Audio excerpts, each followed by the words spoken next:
রোগী মৃত্যুকে কেন্দ্র করে উত্তেজনা ছড়ালো আসানসোল ভগৎ সিং মোড় সংলগ্ন একটি বেসরকারি নার্সিংহোমে। মৃতের পরিবারের অভিযোগ, ডাক্তার না থাকা সত্ত্বেও ভুল বুঝিয়ে রোগীকে ভর্তি করে নেয় হাসপাতাল কর্তৃপক্ষ। মৃত্যুর খবর পাওয়ার পর পরিবারের লোকজন নার্সিংহোম ভাঙচুর চালায়। পরিস্থিতি নিয়ন্ত্রণে আনতে আসানসোল দক্ষিণ থানার বিশাল পুলিশ বাহিনী আসে। চিকিৎসার গাফিলতির অভিযোগ তোলে রোগীর পরিবার।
ভর্তি করেছিল, মাত্র খাসি আর জ্বর ছিল হালকা, ঠিক আছে।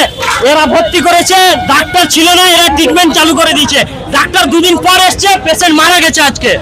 এদের কি অবস্থা হওয়া চাই? আমাদের ন্যায় চাই, ন্যায় চাই। পেশেন্ট নাকলা সুদা, ডাক্তার তো হেঁটে এসেছিল, পেশেন্ট এখানে হেঁটে ফিলিপ পাসি, হ্যাঁ 52 বয়স। কি রোগে ভর্তি করেছিল এখানে? আমরা খালি জ্বর কাশি ছিল, পুরো ট্রিটমেন্ট মানে পুরো চেকআপ করেছে হেঁটে। রং ট্রিটমেন্ট, ডাক্তার ছিল না, এরা ট্রিটমেন্ট করেছে, ঠিক আছে। 2 দিনে 75,000 বিল করেছে, 1.5 দিনে। আর কিসের বিল করেছে আমাদেরকে এখন তো জানাই নেই। আর তারপরে এরা পেশেন্টকে মেরে ফেলেছে। আসানসোল থেকে সঞ্জয় যাদবের রিপোর্ট, 99 নিউজ বাংলা।